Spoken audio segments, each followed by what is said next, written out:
The Jovian gas mining platform smelled like a mix of burnt toast and wet dog on its good days, and today was definitely not one of them.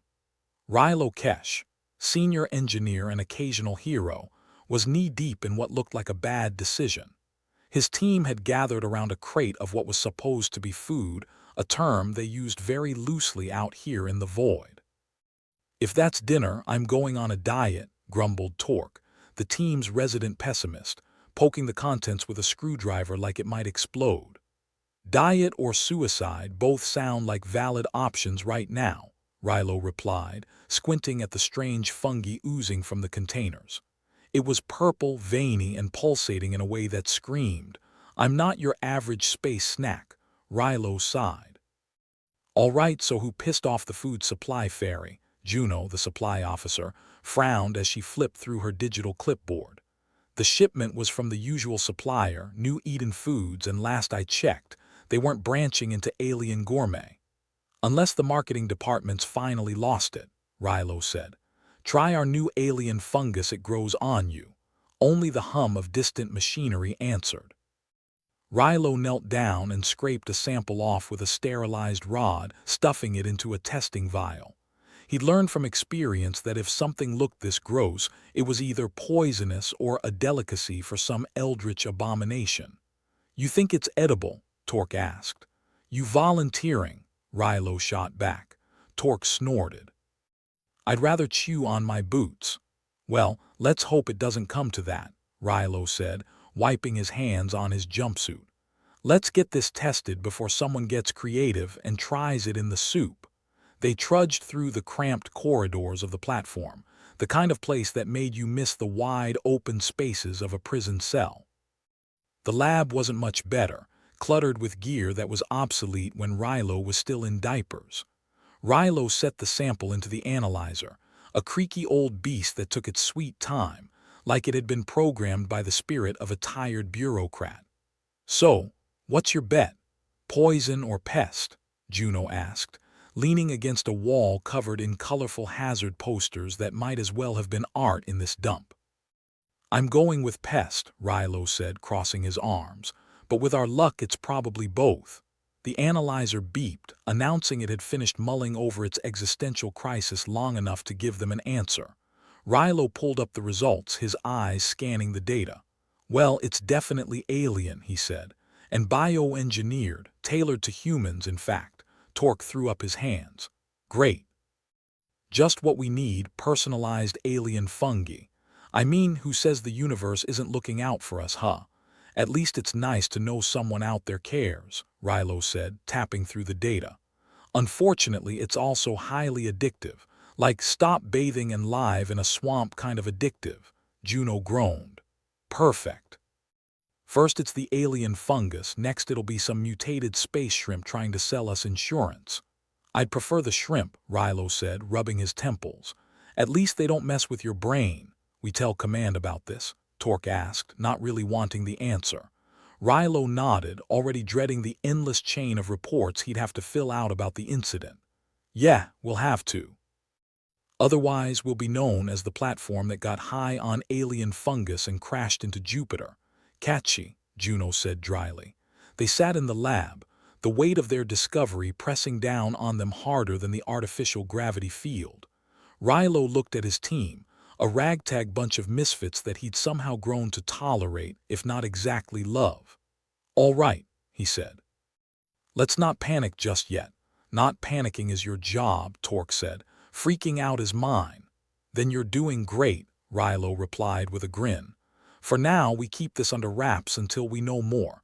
Who knows, maybe we can sell it to the entertainment division as a new reality show, Addicted to Aliens." Juno chuckled, shaking her head. "Great, I can see the tagline now. Watch as they descend into madness, one bite at a time." They shared a laugh, and for a moment the grim reality of their situation seemed a little less suffocating. But as the laughter faded, the tension crept back in, wrapping around them like the cold, unfeeling metal of the platform they called home. Rilo looked at the sample again, its ominous presence a reminder of the secrets the universe held in its depths. "All right, folks," he said, his voice steady. "Let's get to work figuring out what the hell we're dealing with here." And so it began, the first step in a journey that promised to be as twisted and unpredictable as space itself.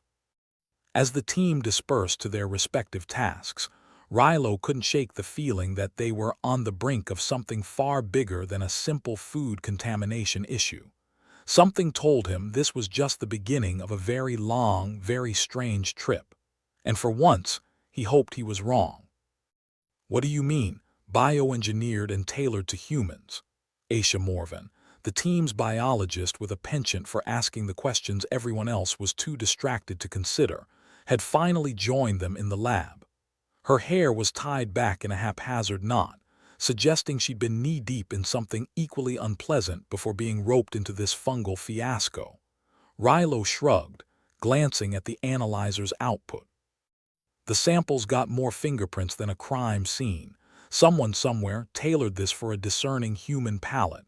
"Great," Aisha said, scratching her head. "They've turned us into the universe's guinea pigs. I always wanted to be part of a grand experiment. Not." Juno pulled a face as she eyed the contentious fungus. "If the universe is looking for feedback, I'd like to lodge a formal complaint." "Go ahead," Torque said. "File it under 'We didn't sign up for this crap.'" The lab felt smaller than usual, the air heavy with the kind of existential dread that accompanies the knowledge you might soon be a footnote in some cosmic experiment. Rilo leaned against a counter, arms folded, trying to look like he had a plan rather than a collection of mildly absurd ideas. "So, what's the play here?" Aisha asked, leaning over the sample like it might whisper the secrets of the universe if she stared hard enough. Rilo scratched his chin. "We need more data. Ideally without anyone sticking this stuff in their mouth and declaring it the new caviar. Isolate the compounds, figure out why it's so addictive," Aisha suggested, already starting to fiddle with the analyzer's settings. "Maybe it's laced with space cocaine." "Space cocaine," Juno laughed. "Is that a thing now?" "In this universe, anything's possible," Aisha replied dryly. Rilo watched them work, trying to ignore the nagging suspicion that this was all spiraling out of control faster than a caffeinated weasel. The platform's claustrophobic corridors didn't help, making him feel like he was trapped in a tin can slowly filling with water. "All right," he said, pushing off the counter. "I'll head to the comms room, let command know we've got a problem. They'll love this. In the meantime, we'll try not to let the fungus form a union and start demanding rights," Torque said, giving a mock salute. "Remember, no taste tests," Rilo warned, wagging a finger. "I don't need anyone going full zombie on me." Juno nodded. "We'll keep our cravings to ourselves." As Rilo left, he heard Aisha mutter something about bioengineering and ethical violations. He didn't envy her task. In the comms room, a space barely bigger than a broom closet, he punched up the connection to command, waiting as the system wheezed and groaned like an asthmatic dinosaur. When the image finally flickered to life, Rilo was greeted by Captain Drex, who always looked like he'd just bitten into a lemon soaked in vinegar. "Kesh," he grumbled. "What's the crisis this time?" Rilo gave a tight smile. "Oh, just the usual. Alien fungi, addictive properties, potential brain meltdown." Drex's eyes narrowed. "You're joking, right? I wish. We've got a shipment of personalized alien fungus that's more addictive than a teenage romance novel. We're trying to figure out the whys and wherefores, but it's a mess." The captain sighed, rubbing his temples. "All right, I'll notify the higher-ups. Keep me posted, and for God's sake, don't let anyone eat the damn stuff. Last thing we need is a narcotic panic in space." "Got it, Captain. We'll keep our tongues to ourselves." The screen blinked off, leaving Rilo alone with the hum of the platform's failing life support. He headed back to the lab, wondering if waking up with a hangover might be preferable to this. Inside, things seemed to be going well, if by well one meant no one had yet sprouted a third arm. Aisha waved him over. "We've isolated some of the compounds," she said, pointing at a screen filled with scrolling data. "It's definitely synthetic. There's a neurological component here that's sophisticated."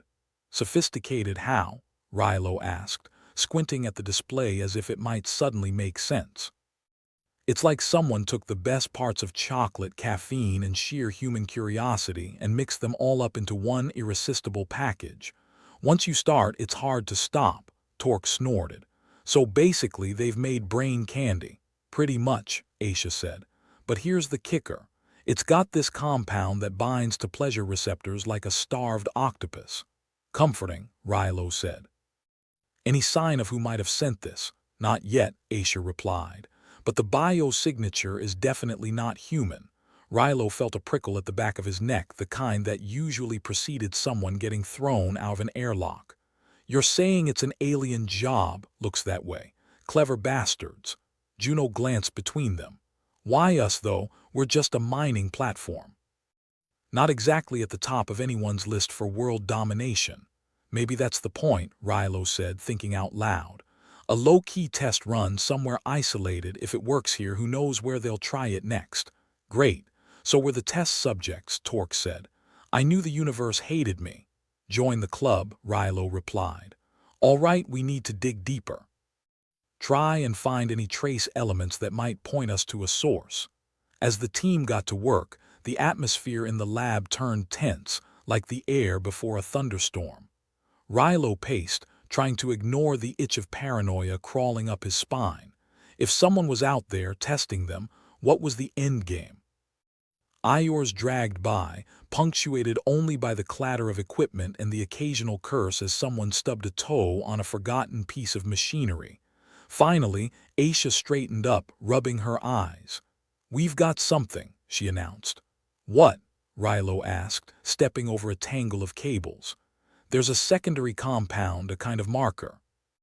And it's got a signature that matches a known alien race, the Krell. Krell, Torque echoed, the word hanging in the air like a bad smell. The same Krell with a reputation for experimenting on anything that moves. That's them, Aisha confirmed. They're clever and they're ruthless. Rilo's gut twisted. So what now? We sit here and wait for them to come collect their data. Juno shook her head. We need a plan, and fast. If they've targeted us, who knows what they'll do next? Agreed, Rilo said. We need to figure out how to counteract the fungus's effects and then see if we can trace it back to its origin. And if they come calling? Torque asked, voice tinged with the kind of fatalism that suggested he'd already reserved his spot in a shallow grave. Then we make sure they get a warm welcome, Rilo said, trying for bravado. Preferably one that involves a lot of explosions. Aisha grinned. I like the sound of that. All right, Rilo said, rubbing his hands together. Let's get cracking. We've got a lot of work to do and not a lot of time to do it. As they settled into the rhythm of their tasks, Rilo couldn't help but feel a flicker of hope amidst the chaos. Sure, they were stuck on a mining platform with a shipment of mind-altering alien fungi and a probable alien conspiracy, but at least they'd figured out the players. And if there was one thing Rilo Kesh knew, it was how to play the odds, even when the universe seemed determined to stack the deck against him. Rilo Kesh returned to the lab, where the air was thick with the kind of tension that felt like the precursor to a really bad smell. The team was gathered around the analyzer, which beeped cheerfully, as if it weren't the harbinger of doom it actually was. So, what's the status? Rilo asked, trying to sound more confident than he felt. In reality, he was about as stable as a three-legged chair on a bumpy road. Aisha looked up from the screen, dark circles under her eyes that hinted she'd been up longer than sanity allowed. Well, the fungus is spreading faster than bad gossip in a small town. It's already started affecting the crew's behavior. Great, Rilo said with a sigh. How long until we're all singing kumbaya and craving fungal smoothies? Not long, if the current trend continues, Aisha replied, her tone as dry as a desert. We've got crew members reporting cravings and exhibiting signs of withdrawal when they don't get their daily dose. And how's our favorite alien brain candy doing in the containment department?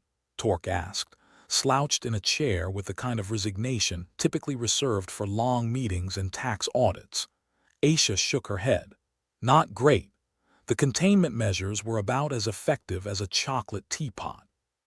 We've got spores spreading through the air ducts, and short of sealing the entire platform, we're running out of options. Rilo rubbed the back of his neck. Okay, so everyone's a potential addict. We've got an alien conspiracy and our containment plan is a flaming disaster. Sounds like a regular Tuesday. Juno, who had been silently observing while pretending to work, piped up. What about the Krell? Any chance they'll swing by and offer us a refund? Unlikely, Rilo replied.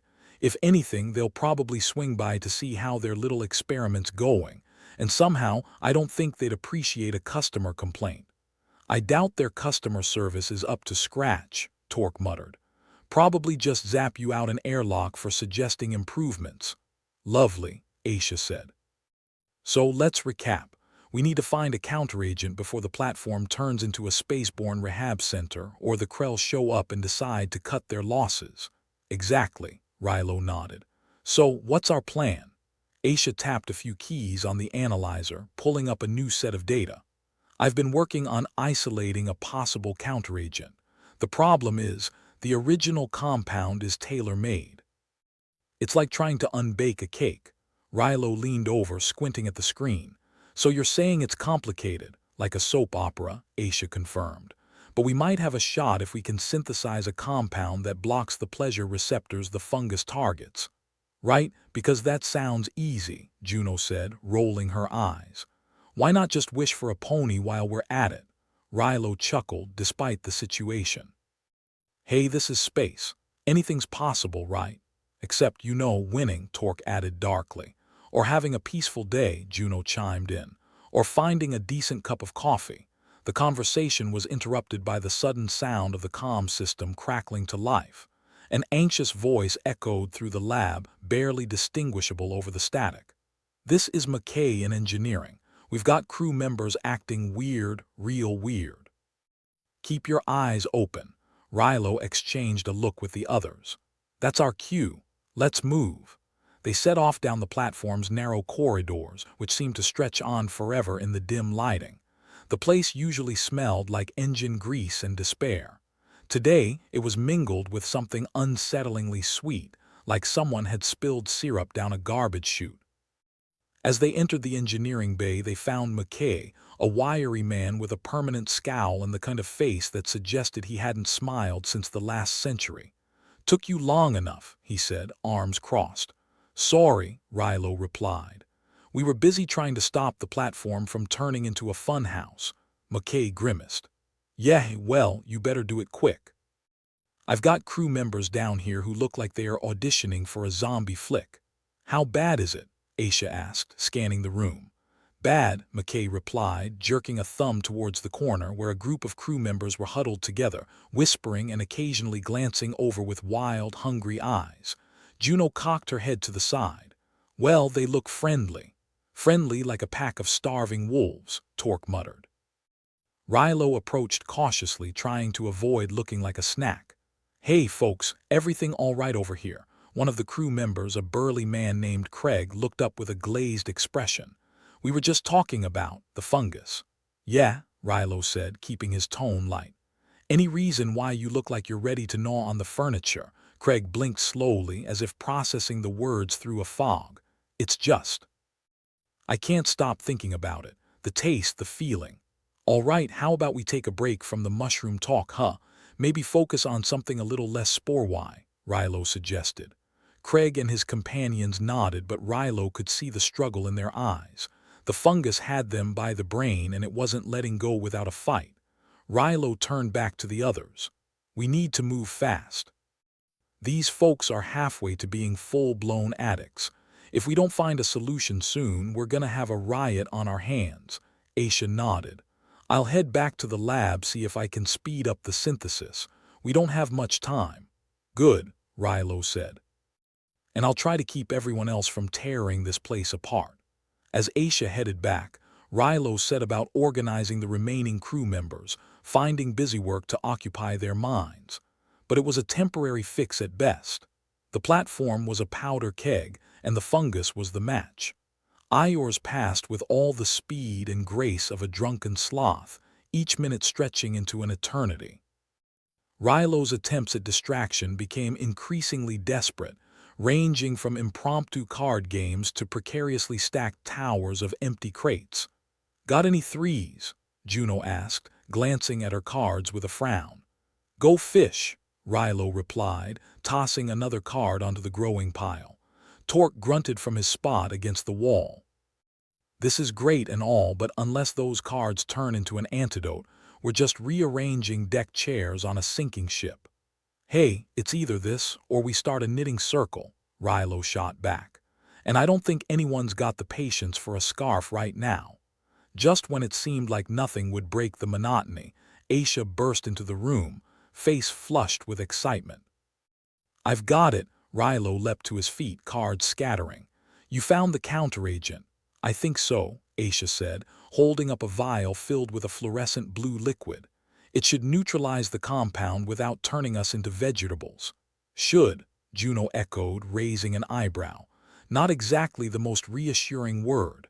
Rilo took the vial, turning it in his hands. Well, we either try it or we start picking out wallpaper for the asylum. Anyone want to volunteer? The room fell silent, nobody eager to jump at the chance of becoming a guinea pig. Rilo could almost hear the gears turning in each of their heads, weighing the risks. All right, Rilo said, steeling himself. I guess it's up to me. Aisha hesitated. You sure about this, Rilo? We don't know what kind of side effects it might have. Better me than one of the crew, Rilo replied. Besides, I've always wanted to know what it's like to glow in the dark. With a deep breath, he downed the contents of the vial, the liquid burning a path down his throat. Instantly, he felt his body tense, muscles seizing in protest. For a moment, nothing happened. Then a rush of heat spread through him like he'd swallowed a bonfire. His vision blurred, the room spinning wildly, and for an instant, he was sure the ground was about to leap up and introduce itself to his face. But just as quickly, the sensation passed, leaving him gasping for air but otherwise intact. Rilo? Aisha asked, her voice tinged with concern. You still with us? He nodded, taking a shaky breath. Yeah. Feels like I just got hit by a plasma bolt, but I'm good, Juno smirked. Congratulations. You're officially the first person to survive a self-imposed space drug detox. Well, it's not like I had much of a choice, Rilo said, managing a weak smile. Okay, let's get this stuff to the rest of the crew. Aisha set to work, preparing doses of the antidote for distribution. As she worked, Rilo couldn't help but feel a flicker of hope despite the chaos. Maybe they had a chance after all. With the antidote administered, they watched as the crew slowly began to return to their senses, the glazed looks fading, replaced by confusion and embarrassment. Craig approached, rubbing the back of his neck awkwardly. Thanks, Rilo. I don't know what came over us. Rilo chuckled. Don't mention it. Just another day on the job, right? Right, Craig agreed, though his expression suggested he'd prefer a little less excitement in the future. As the crew began to regain their footing, Rilo gathered his team, the gravity of their situation settling heavily over them. All right, he said. We've bought ourselves some time, but we're not out of the woods yet. We need to figure out where this stuff came from and make sure it doesn't happen again. Aisha nodded. We still have the data on the Krell signature. If we can trace it back to its source, we might be able to stop them before they try this stunt somewhere else. Sounds like a plan, Juno said, crossing her arms. And maybe we can send them a little thank you note for the trouble. Preferably something that explodes, Torque added with a grin. Rilo felt a spark of determination flare to life, burning away the last vestiges of doubt. They were a ragtag bunch, stuck on a gas mining platform in the middle of nowhere, but they were fighters. And if the Krell thought they could use them as test subjects, they'd soon find out just how stubborn humans could be. Let's get to work, Rilo said, leading them back toward the lab. We've got a mystery to solve and some aliens to piss off. The lab was starting to feel more like an interrogation room than a place of scientific endeavor. Between the cloying smell of fungus that lingered like a bad souvenir and the blaring klaxon that seemed to punctuate every other minute, Rilo found himself longing for the relative calm of being shot at. Just as they were beginning to piece together their next move, a new interruption arrived in the form of a low, droning hum that vibrated through the platform. It was the kind of sound that made your teeth itch and left you wondering if you just stepped into the middle of a disaster movie. Please tell me that's not another reactor issue, Rilo groaned. Aisha punched a few buttons on her console, her face tight with concentration. Nope, this one's coming from outside. We've got company. Of course we do, Juno muttered. Why not throw an alien invasion into the mix? It's been too quiet around here anyway. Rilo shot her a look, but before he could say anything, the comm system crackled to life again. This time, the voice wasn't McKay's anxious twang. No, this voice was thick, oily, and far too calm given the circumstances. Attention, human crew, it began, with a condescension that suggested someone had just discovered they had a dodo problem in their living room. We represent the Krell Consortium. You are currently in possession of our property, a biological sample of significant value. Rilo exchanged a glance with Torque, who seemed more interested in his fingernails than the unfolding drama. Significant value, Torque echoed deadpan. They must have missed the bit where it turns people into snack-happy zombies. The voice continued, unfazed by their sarcasm. You are to cease all resistance and prepare for negotiation. Our vessel is approaching.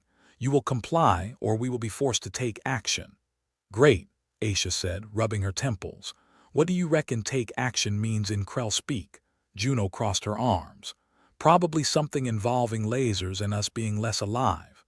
Rilo leaned forward, speaking into the console with all the authority he could muster. This is Rilo Kesh, acting commander of this platform. We're open to negotiations, but I'd advise against action. The last thing you want in a delicate operation is a mess. Silence followed, the kind that settled in your gut like bad news. Then the voice returned, amused. Very well, Commander Rilo. Prepare a delegation. We will arrive shortly. The comm went dead, leaving an uncomfortable quiet behind. Rilo slumped back in his chair, the weight of the situation pressing down on him like a lead blanket. So, Juno drawled, do we have a plan for when they show up, or are we winging it like usual? Rilo took a deep breath. Well, seeing as our options are limited, I say we hear what they have to offer. Maybe we can come out of this without anyone getting vaporized. Optimistic, Torque said, his voice dry as dust. But I've got 5 creds that say we're about to be screwed 6 ways from Sunday. You're on, Rilo replied, forcing a grin. But let's not cash in just yet. True to their word, the Krell vessel materialized on the platform's edge with all the subtlety of a wrecking ball. It was sleek, silver, and disturbingly organic, like someone had grafted a spaceship to a killer whale. The boarding ramp unfurled with a serpentine grace, depositing 3 Krell onto the deck. They were tall, impossibly so, with opalescent skin that shimmered under the dim lighting. Rilo couldn't help but think of the last time he'd seen something so shiny. It had been a gift from his grandmother, and it had turned out to be a vase that shattered at the first touch. He hoped these aliens were slightly more robust. Their leader stepped forward, offering a nod that could have been interpreted as polite or maybe just condescending. I am Thalos, representative of the Krell Consortium. We come in peace. Right, Rilo said, not entirely convinced. So about this biological property, Thalos inclined his head. The fungus is a prototype designed for testing adaptability on human physiology. It was never meant to be released. Well, it's out now, Juno interjected, and it's not exactly making friends. We are prepared to offer a solution, Thalos said, ignoring her. A cure, if you will. In exchange, we require your assistance in harvesting a particular gas from the Jovian atmosphere. A gas that is difficult to obtain. Rilo's instincts went on high alert. Why us? I mean, surely a sophisticated bunch like you could manage a little gas extraction. Thalos's smile was thin. The area is unstable. Our technology struggles with the atmospheric pressure. Your mining platform is uniquely suited for the task. Aisha exchanged a look with Torque. And if we refuse, Thalos's expression didn't change. Then we will retrieve what is yours by force if necessary, and you will find yourselves without a cure. There it was. The ultimatum, as delicate as a brick through a window. Rilo weighed the options. On one hand, they had the Krell's promise of a cure, a chance to undo the mess they were in. On the other, they had the risk of destabilizing their platform, possibly getting themselves killed in the process. It was like choosing between a rock and a hard place, except the rock was a superheated gas that could leave you vaporized. "Give us a moment," Rilo said, motioning for his team to huddle up. It was time for a good old-fashioned team debate, the kind that usually ended with some degree of shouting. "Thoughts?" Rilo asked, keeping his voice low. Aisha was the first to speak. "It's a risk, but without the cure, we're dead anyway. And if we don't get this under control, the Krell might decide to take matters into their own hands." Torque shrugged. "Could be worse. We could be negotiating with the Gore and they have terrible breath." Juno fiddled with her calm, her face a mask of skepticism. "I don't like it. Feels like we're being used. But unless someone's got a better plan, I say we go for it." Rilo mulled it over, the weight of the decision settling like a heavy stone. He knew the risks, accepted them even, but that didn't make the choice any easier. "All right, we'll do it. But we set our terms." They turned back to Thalos, who was waiting with what Rilo assumed was a patient expression, though it was hard to tell with all the shimmering going on. "We'll harvest the gas," Rilo said, "but on our terms. We keep control of the platform and you provide the cure up front." Thalos considered this, glancing at his companions. "Agreed. We will provide the cure and you will deliver the gas. Cooperation benefits us both." With that, the Krell presented a small container, sleek and metallic like an alien Rubik's Cube. "The cure. Administer cautiously." Rilo accepted the container, feeling the weight of commitment settle into his bones. "You've got a deal." As the Krell departed, Rilo and his team were left with the task ahead. It was a gamble, but one they couldn't afford not to take. "Right," Rilo said, turning to his team. "Let's get this done and remind everyone why humans are the best at doing the impossible with nothing but duct tape and desperation." Their laughter was strained but genuine, a moment of levity in a tense situation.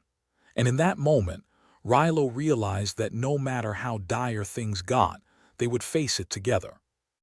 The team moved with a newfound purpose, the weight of uncertainty giving way to determination. There was work to be done, and they intended to see it through. In the end, it might not be about winning or losing, but about surviving together. As they made their way to the control room, Rilo felt the familiar hum of tension in the air. It was a dangerous game they were playing, but it was one they knew well enough. And while the stakes were higher than ever, the promise of a cure was worth the risk. "All right, folks," Rilo said, his voice steady. "Let's show these Krell what we're made of." With that, they dove into the task at hand, each of them driven by the same goal, to prove that when it came to survival, humans weren't just players on the field, they were the champions. Rilo Kesh rubbed his temples, feeling the throbbing headache that had been his constant companion since this whole fungus fiasco began. The lab, which already felt like an interrogation room, now also reeked of desperation and a hint of burnt toast, probably the aftermath of Torque's attempt to toast something on the console. When it came to multitasking, Torque was less double-edged sword and more butter knife. "All right," Rilo said, addressing the bedraggled half-zombies he affectionately called his crew. "We've got a snake's chance in a mongoose pit at synthesizing a counteragent with what we've got on hand." "And by on hand," Juno cut in, "you mean a bunch of half-broken equipment and a few old pizza boxes." "Exactly. It's like cooking a 5-star meal with a toaster and a can of dog food," Rilo replied, the sarcasm slipping into his voice as easily as a knife into a soft underbelly. Aisha, whose console was an island of calm amidst the chaos, looked up. "We might be able to repurpose some of the lab equipment. You know, before it all decides to explode or turn into a sentient being." Torque, who'd spent the last few minutes examining his fingernails with the intensity of a jeweler inspecting a diamond, finally contributed. "And if the equipment doesn't work, we can always ask the Krell if they have a user manual for their hate fungus. Or maybe we could just ask them to shut up and go away," Juno suggested, her voice dripping with irony. "That always works in hostage negotiations." The platform shuddered, a gentle reminder that things were rapidly going from bad to worse. It was the kind of instability that made you nostalgic for the good old days of predictable structural failure. Rilo took a deep breath, focusing on maintaining the illusion of control. "All right, team, we need to focus. Aisha, see if you can whip up a miracle on that console. Torque, try not to break anything. Juno, keep an eye on the Krell. If they start looking twitchy, sound the alarm." "What alarm?" Torque asked, his eyes wide with innocence. "The one we dismantled to fix the coffee machine." "Yes, that one," Rilo replied, not even bothering to disguise his irritation. "Let's just pray we don't need it." With a plan as solid as a gelatin mold, the team split, everyone diving into their tasks with the grim determination of condemned prisoners. If salvation was going to come, it would be from their own hands, not that anyone was holding their breath. Aisha's fingers flew over her console, determination etched into her features. She was trying to piece together a formula from the fragmented data they had, data that looked more like a drunk toddler's coloring book than anything scientific. The challenge was akin to assembling a jigsaw puzzle in the dark while blindfolded and with half the pieces missing. "How's it going, Aisha?" Rilo asked, trying to infuse some optimism into his voice. He failed miserably.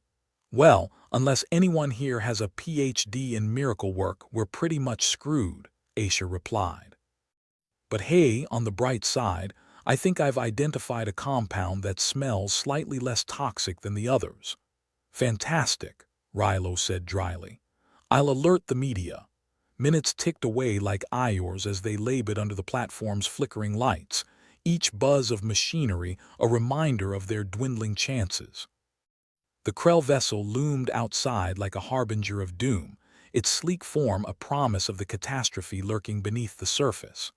"I'm not saying we're in trouble," Juno announced, pulling Rilo out of his thoughts.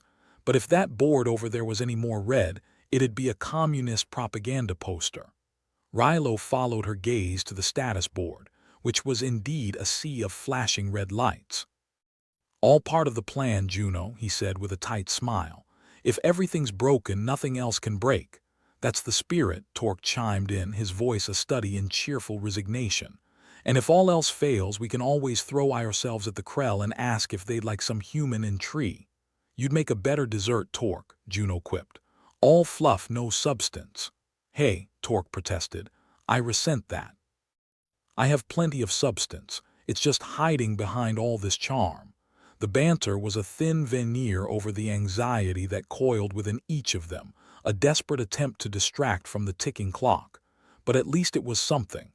Several hours of feverish activity later, Aisha finally sighed, slumping back in her chair. "I've got something. It's not pretty and it might just blow us all to kingdom come, but it's better than nothing." Rilo's heart skipped a beat. "Define blow us all to kingdom come." "I mean, it's theoretically stable," Aisha replied, her voice laced with cautious optimism. "But then again, so was the Titanic." "Great. So we either cure the fungus or die trying." "How comforting," Juno said, rolling her eyes. "No pressure," Torque added with a grin that was more grimace. Rilo nodded, feeling the weight of leadership heavy on his shoulders. "Let's do it. We've come this far, no point in turning back now." They gathered around, each taking a small vial of the hastily synthesized counteragent. It was a gamble, like playing Russian roulette with an automatic, but they all knew the odds were better than doing nothing. "Bottoms up," Rilo said, raising his vial in mock salute. "To questionable science and even more questionable life choices." The liquid burned as it went down, a sensation like swallowing molten metal wrapped in barbed wire. But as they each coughed and spluttered, something shifted. The haze that had dulled their minds was lifting, clarity returning in painful increments. "Well," Juno said, blinking as if seeing for the first time, "I think it's working, or maybe I'm just hallucinating less." "Either way, it's an improvement," Torque responded, rubbing his temples. "I haven't felt this clear-headed since, well, ever." Aisha was already back at her console, her fingers a blur as she brought up the latest readings. "It's holding," she announced, relief seeping into her voice. "We're stabilizing." A cheer went up, ragged but real, a collective sigh of relief echoing in the lab like the aftermath of a storm. It wasn't a complete victory, but it was enough to give them hope. Rilo allowed himself a rare moment of satisfaction. They'd done it against all odds, but the platform was still teetering on the brink, and the Krell were still out there, a looming threat that they couldn't afford to ignore. "All right," he said, bringing them back to the harsh reality. "We've got a temporary fix, but we're not out of the woods yet. Let's get this gas for the Krell and put this nightmare behind us." "You know," Juno said as they moved to their stations, "I never thought I'd say this, but I actually miss the days when all we had to worry about was being shot at." "Me too," Rilo agreed, a small smile tugging at his lips. Life was simpler then, just bullets and blazes. With the fungus under control, at least for now, their focus shifted back to the original task, harvesting the volatile gas the Krell needed. It was a task fraught with peril, but they were committed now, no backing out.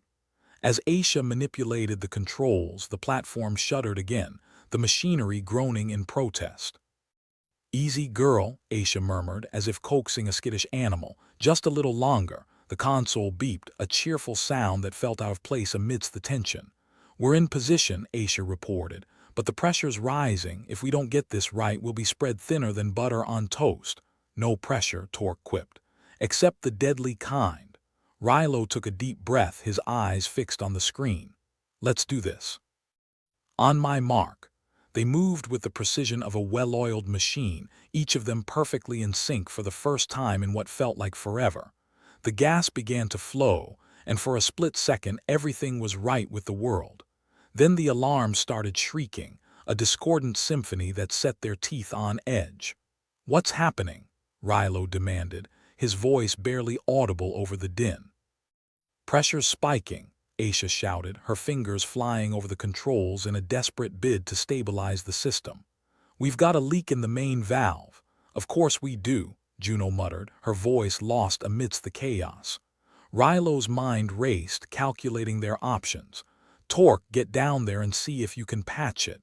"Juno, prep the emergency shutdown." "Aisha, keep us steady." With their roles assigned, they sprang into action, each of them driven by the same steely determination.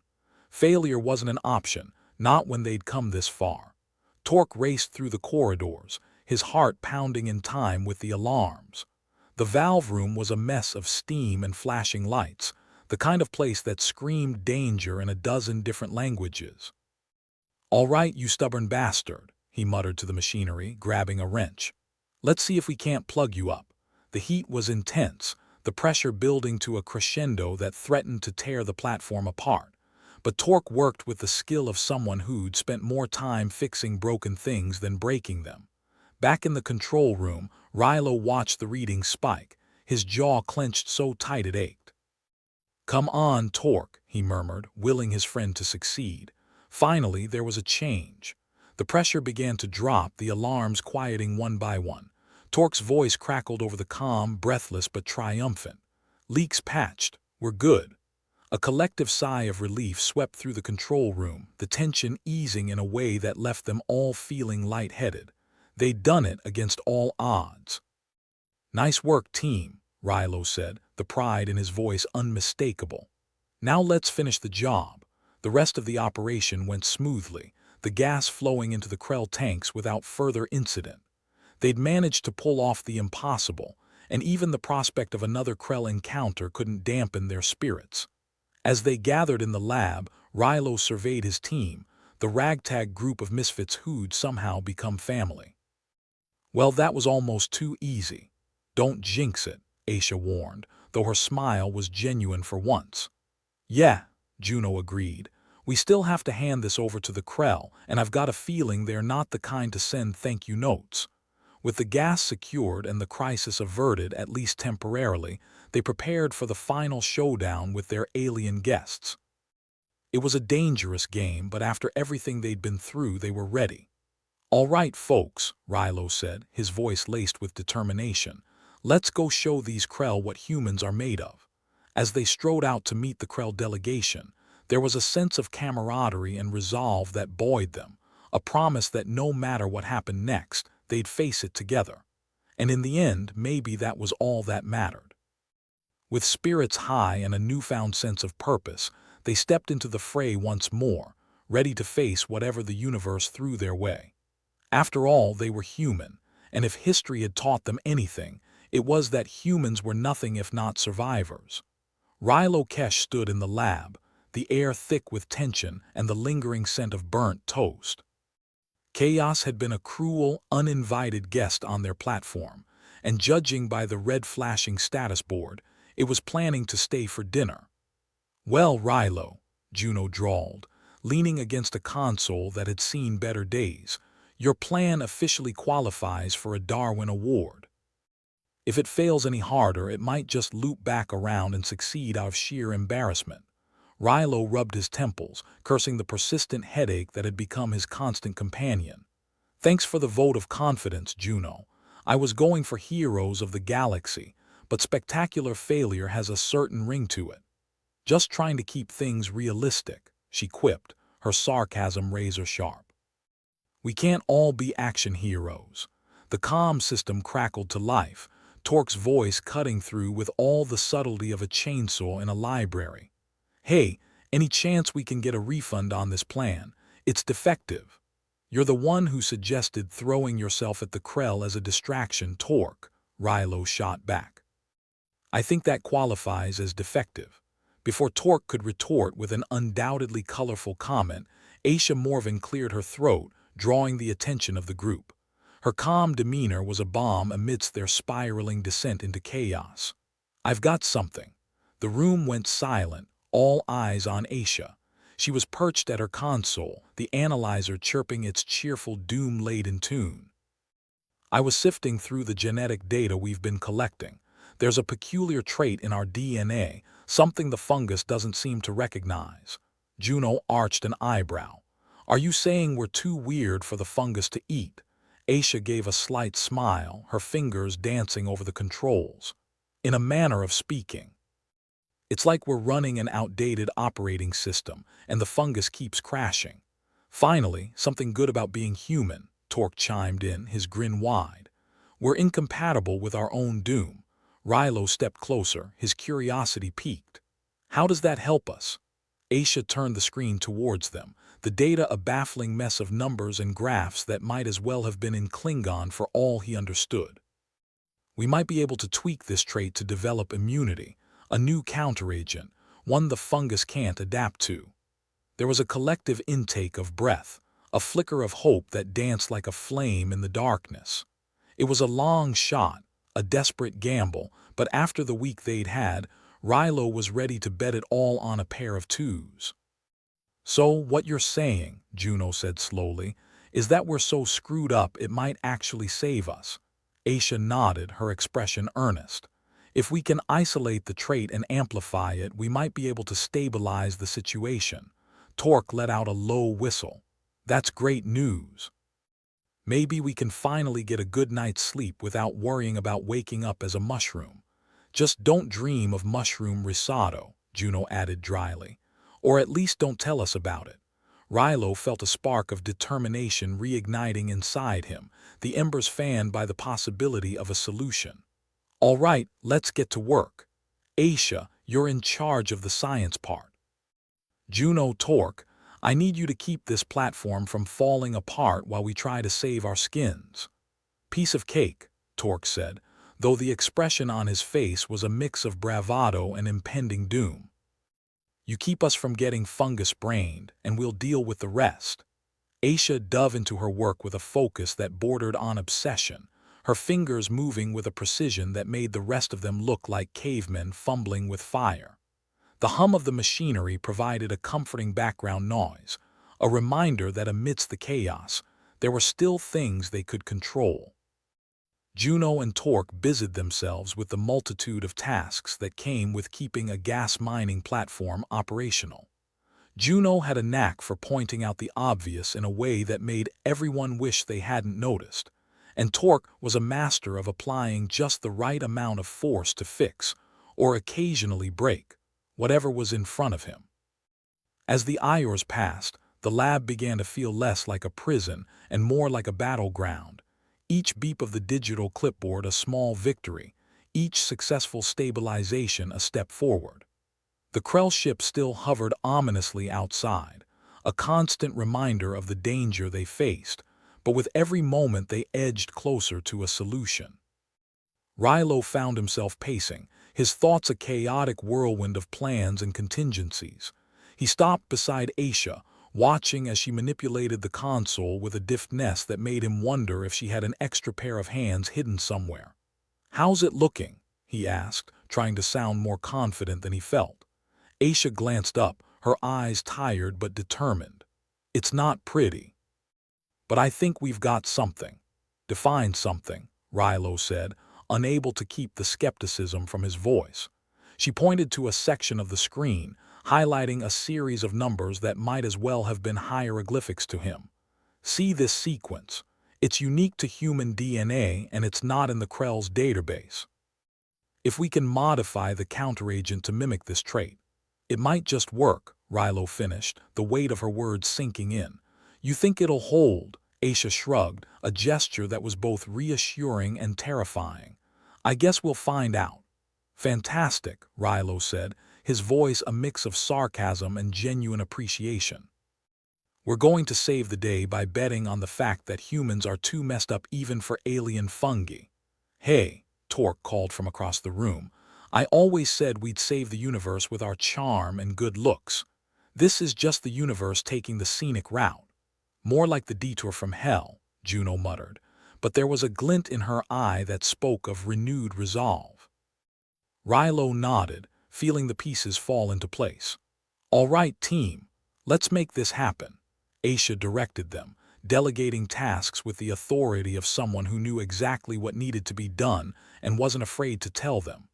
Juno and Torque worked with a determination that bordered on reckless, their banter a constant presence that kept morale from sinking into the abyss. As the hours dragged on, fatigue set in, the kind that seeped into bones and made eyelids heavy. But through it all, the crew pressed on, their movements as synchronized as a ballet performed on the edge of a precipice. Finally, Aisha straightened, a triumphant smile breaking the exhaustion etched into her features. "We've got it." There was a moment of stunned silence, the reality of what they'd achieved sinking in.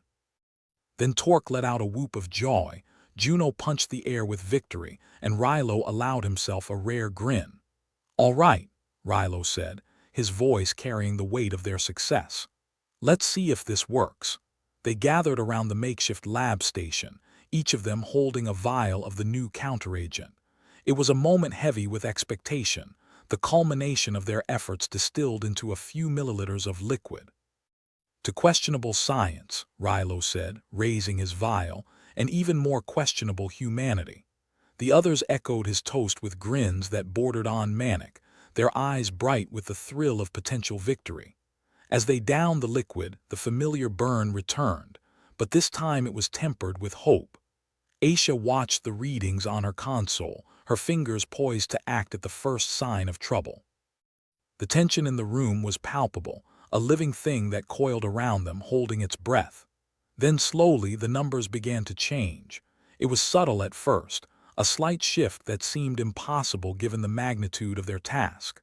But as the seconds ticked by, the changes grew more pronounced, a cascade of data that told the story of their success. "It's working," Aisha breathed, her voice filled with awe. The cheer that went up was loud enough to wake the dead, a ragged symphony of relief and triumph. They'd done it, against all odds. "We're stabilizing," Aisha continued, her excitement contagious. "The fungus is retreating." Rilo felt a weight lift from his shoulders, the crushing burden of impending doom replaced with the dazzling lightness of possibility. They'd fought the universe and won, and though the Krell ship still loomed outside, its threat was now a shadow instead of a storm. Juno clapped Rilo on the back, her grin wide enough to split her face. "Never doubted you for a second." "Liar," Rilo said, but he couldn't help the laugh that bubbled up, genuine and cathartic. Torque, ever the optimist, spread his arms wide. "So, what's next? World peace? Ending hunger?" A vacation where we don't nearly die. How about we start with getting the Krell off our backs? Rilo suggested, though the prospect didn't seem quite so daunting now.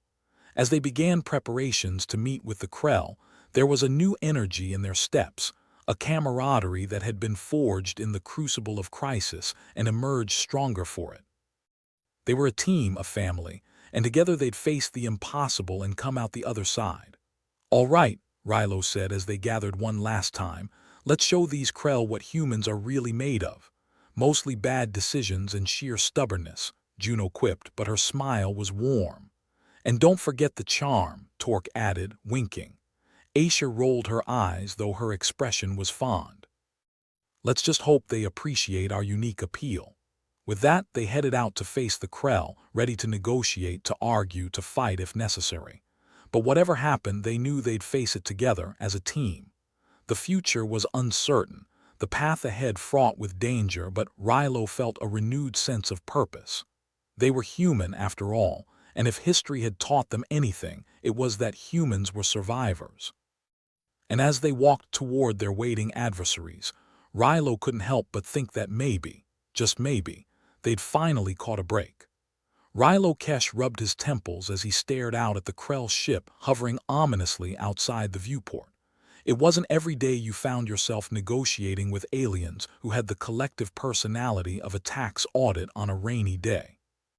And yet here they were, with a counteragent in hand and a plan to turn the tables. "All right, folks," Rilo said, turning back to his ragtag crew, who were looking as battered as a crew of spacefaring misfits could. "It's time to make the Krell realize that humans are more than just bipedal mushroom farms. More like two-legged inconveniences," Juno quipped, leaning against the console. Her sarcasm was as dependable as gravity and always welcome. "Yeah, well, here's hoping they don't see us as potential appetizers now," Torque added, checking a spanner for reasons only known to him. Aisha, the brains behind their last-minute miracle, was staring intently at the digital clipboard. "We've got to make them see we're indispensable. They can't just steamroll us into fungal oblivion." "Great," Rilo nodded. "No pressure then. Let's save humanity with charm, wit, and whatever the hell is in these vials." They made their way to the docking bay where the Krell were waiting, probably eager to discuss the finer points of human ingestion. The smell of the platform was still a delightful mix of burnt toast and wet dog, an olfactory assault that reminded Rilo just how far from Earth they were, and how desperate he'd become to survive this interstellar mess. As the crew assembled at the airlock, Rilo considered what to say. The Krell weren't known for their sense of humor or small talk. "We hit them with the facts," he said, "and hope they're not in the mood for a human buffet." The airlock hissed open, a sound that seemed to echo with impending doom, and revealed the Krell delegation on the other side. Tall, with skin that looked like crumpled aluminum foil, they stood like statues, unblinking, expressionless. Rilo wondered if they had even heard of an emotional range. "Greetings," Rilo said, trying for diplomatic but landing somewhere around cautiously sarcastic. "Let's cut to the chase. You've got a fungus, we've got a solution." The Krell's leader, a particularly shiny specimen who looked like he could use a good buffing, turned his attention to Aisha. "You believe you can counteract our fungus?" he asked, voice like a blender full of gravel. Aisha nodded, holding the vial like it was the Holy Grail. "We've isolated a trait in human DNA that your fungus can't adapt to. We've synthesized it into a counteragent that stops the infection in its tracks." Rilo stepped in, sensing an opening as wide as a Jovian canyon. "It seems your little fungus friend is on a gluten-free diet, and unfortunately for you, we're the bread." The Krell leader's metallic gaze didn't waver. "What do you propose?" "Simple," Rilo replied. "You leave us alone and we don't unleash our counteragent on your entire fungal operation. You need us to work these platforms and we've got the upper hand now. Besides, I bet the galactic market's not fond of bioengineered spores in their fruit salad." The Krell delegation seemed to confer silently, their expressions, or lack thereof, not giving anything away. Rilo counted this as a win, At least they weren't vaporizing him yet. "You present a logical argument," the Krell leader said finally. "We will withdraw, but understand this is not a retreat. We will return prepared." Juno sighed theatrically. "Isn't that what all villains say right before the end credits?" Rilo shot her a look that was somewhere between appreciation and exasperation. "We'll be ready. Besides, have fun trying to get your spores past our outdated operating system." Torque leaned in, grinning. "Yeah, we're like that old software nobody updates but everyone depends on. Annoying as hell, but you can't quite live without us." The Krell leader gave what might have been a nod. Rilo wasn't certain, given the lack of neck, and turned to leave. "Your reprieve is temporary," he warned, before the delegation retreated to their ship. As the Krell airlock closed, Rilo let out a long breath he hadn't realized he was holding. Well, that went better than expected. Aisha was already back at the console, typing away. "We've got a lot of work ahead to make sure they don't come back with bigger guns. But we've got a plan now," Rilo said, trying to sound confident. "And a temporary truce is better than a permanent dirt nap." "Guess we're living to fight another day," Juno remarked, her eyes still fixed on the Krell ship as it powered up to leave. Torque clapped Rilo on the back, nearly sending him sprawling. "See, never doubted you for a second," Rilo snorted. "Good, because I doubted us enough for everyone." As the Krell ship vanished into the void, Rilo considered the next steps. They'd bought themselves some time, but the threat was far from gone. They needed to fortify their defenses, improve their counteragent, and perhaps find a way to turn the platform into something less akin to a fungus buffet. Still, there was a sense of camaraderie among the crew that hadn't been there before, forged in the crucible of crisis and all that jazz. Even if they were a bunch of misfits trying to navigate the galaxy's equivalent of a schoolyard bully, they were doing it together. Rilo turned to his crew, feeling a rare sense of optimism in the face of cosmic indifference. "All right, team, let's get to work. We've got a platform to secure, a counteragent to refine, and maybe, just maybe, a future to salvage." Aisha nodded, already lost in thought about the next steps. "There's a lot we can do with the data we've collected. Maybe even turn this counteragent into something more permanent." Juno gave a lazy salute. "I'll make sure the platform doesn't fall apart in the meantime. And I'll keep the Krell on their toes," Torque added. "Maybe set up a few surprises for their return." Rilo knew they were far from out of the woods, but they'd taken the first steps down a path that wasn't entirely paved with despair. "Let's show the galaxy what a bunch of stubborn humans can do." As they dispersed to their tasks, Rilo stood alone for a moment, staring at the stars beyond the viewport. It wasn't going to be easy, but then again, nothing worth doing ever was. They were out here on the frontier, a group of mismatched souls in a universe that didn't care whether they lived or died. But if there was one thing his ragtag crew had taught him, it was that they were far more resilient than they had any right to be. And maybe, just maybe, that was enough. Rilo shook off the contemplation and joined his crew. There was work to be done, and the universe could wait, at least for a little while. The platform was alive with a renewed energy, the crew's determination manifesting in every click of a keyboard, every turn of a wrench, and every sarcastic quip that echoed through the corridors. They were ready to face whatever came next, with a combination of ingenuity, stubbornness, and a healthy dose of irreverence. After all, they were human. And if history had taught them anything, it was that humans were damn hard to get rid of. The Jovian gas mining platform, smelling as if someone had set fire to a small zoo, was finally quieting down. Here in the aftermath of their interstellar scuffle with the Krell, Rilo Kesh found himself leaning against a wall, staring at the infinite void through a viewport.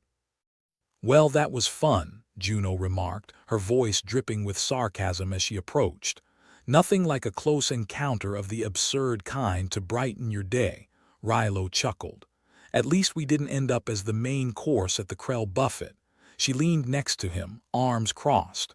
"True. But now we've got a platform that's one power surge away from becoming the universe's largest toaster." Just our luck, Rilo muttered. We're still standing, though.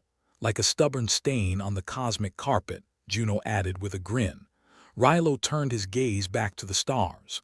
You know, for a bunch of misfits, we did all right. All right, we nearly got turned into fungal fertilizer. Let's not start patting ourselves on the back just yet, Juno replied, though her eyes hinted at a shared sense of pride. Torque ambled over, his hands stained with grease, spanner tucked into his belt. Airlock's been patched up. Should hold unless the Krell decide to come back with a battering ram, which they probably will, Rilo said. It's like we're the universe's favorite chew toy. Everyone wants a bite, Torque shrugged. At least it keeps things interesting. Yeah, like a train wreck you can't look away from, Juno said. Speaking of which, where's Aisha? Still in the lab, Torque replied. She's obsessed with that counteragent. Thinks she can turn it into a miracle cure or something. Miracle cure, eh? Rilo mused. Wouldn't that be a nice change of pace? I'll believe it when it stops smelling like a barbecue gone wrong, Juno said, wrinkling her nose. Rilo sighed and pushed away from the wall. We should check on her. Make sure she hasn't glued herself to the equipment. The trio made their way through the cramped corridors, the platform's metallic symphony clanging around them, a reminder that even in space, nothing was ever quite silent. As they entered the lab, they found Aisha hunched over her digital clipboard, surrounded by a cacophony of beeping analyzers. Her eyes were glazed with focus, like a mad scientist on the brink of a breakthrough or a breakdown. You look like you could use a break, Rilo said, leaning in the doorway. Can't stop now, Aisha replied, not bothering to look up. This counteragent might just be our ticket to making sure the Krell don't see us as walking mushroom farms. Torque chuckled. Just make sure it doesn't blow up in your face. Got it under control, she said. Mostly. Juno raised an eyebrow. Mostly. Okay, so there's a small chance it could turn us all into amphibious life forms, but it's a calculated risk. Rilo smirked. As long as it's calculated. Aisha finally looked up, a ghost of a smile playing on her lips. You know, for a bunch of spacefarers who were almost composted, we didn't do too bad. That's what I said, Rilo agreed. We've got some breathing room now. For how long? Aisha asked, the reality of their precarious situation not entirely lost on her. Long enough to regroup. Maybe even get some repairs done before the Krell come back wanting seconds, Torque said. Speaking of seconds, Juno said, eyeing the console, I'm starving. All this saving humanity has given me an appetite. Rilo couldn't help but laugh. We're still here. That's something to celebrate, right? Celebratory rations, Aisha offered deadpan. Yeah, because nothing says victory like rehydrated protein paste, Juno quipped. Rilo shook his head, feeling a rare lightness despite the gravity of their situation. All right, troops, let's refuel. We've got more work ahead and we can't do it on empty stomachs. As they made their way to the mess hall, the team inched closer together, a collective determination bolstering their steps. The platform might have been a ramshackle assembly of metal and wires, but it was theirs to defend, and they intended to do just that, one sarcastic comment at a time. The mess hall was as inviting as a tax audit, but they made do, settling in with trays of bland sustenance. The kind of meal that reminded you that flavor was a luxury and one they couldn't afford right now. So, Juno began between mouthfuls, what do you think the Krell will try next? Probably something with more teeth, Torque suggested, poking at his food with a fork as if it might bite back. Maybe they'll bring a bigger fungus, Aisha said, a shadow of humor in her voice. Rilo leaned back, contemplating the ceiling. We'll handle it. We've got the counteragent and we're not backing down. And when they do come back, Juno said with a wicked grin, we'll be ready with a surprise they won't see coming. Like what? Torque asked, curious. Well, I was thinking a nice welcome mat with the words "Try your luck" stitched on it, she said. Rilo chuckled. Only if we can rig it to detonate on command. The room filled with laughter, a sound as rare as it was genuine among them. It was in moments like these that Rilo found solace, a reminder that they weren't just a band of disparate souls thrown together by chance.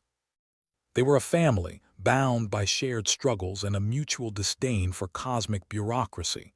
As the laughter died down, Aisha set her tray aside and fixed her gaze on Rilo.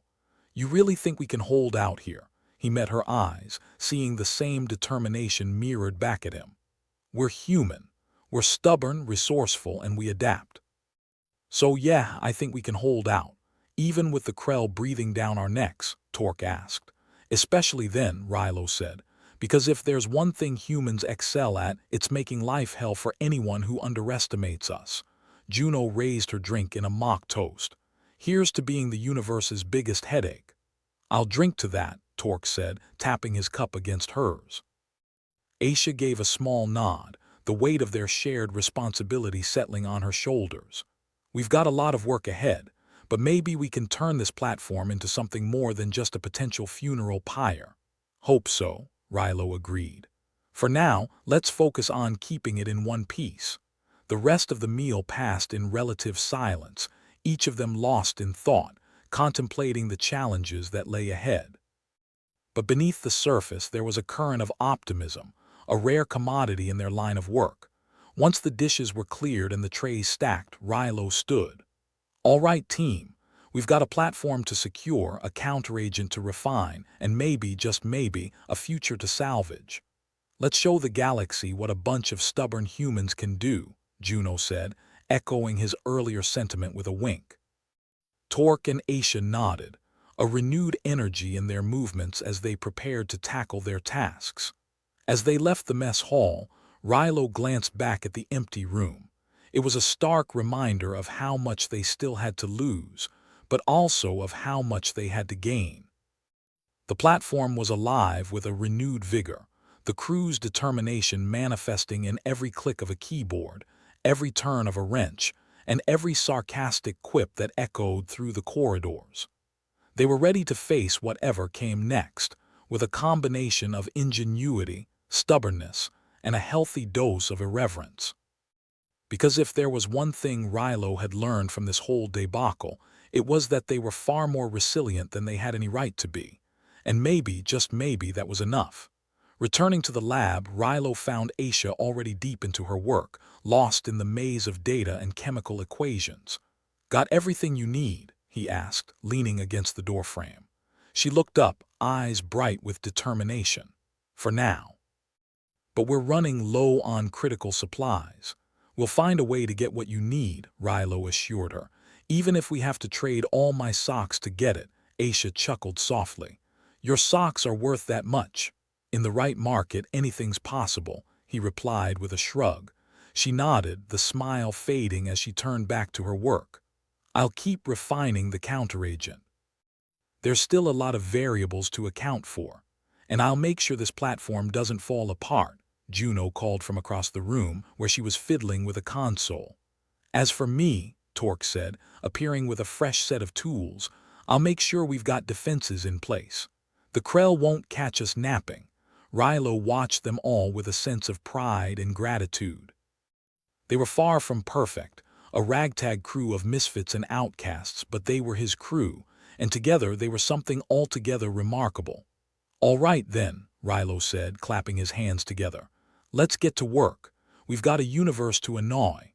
With that, the team dispersed, each member set on their tasks with a renewed sense of purpose. In the face of cosmic indifference and alien threats, they stood resilient, a testament to the tenacity of the human spirit. Rilo lingered for a moment, taking in the sights and sounds of the platform around him. It was a far cry from the peace and stability he once dreamed of, but it was real, and it was his reality. He turned and joined his crew, ready to face whatever challenges lay ahead. Because in the end they were human, and if history had taught them anything, it was that humans were damn hard to get rid of. As they worked, a quiet determination settled over the team, each member driven by a singular goal: to ensure their survival, to outlast the Krell, and to carve out a future in this unforgiving galaxy. And maybe, just maybe, they'd be victorious.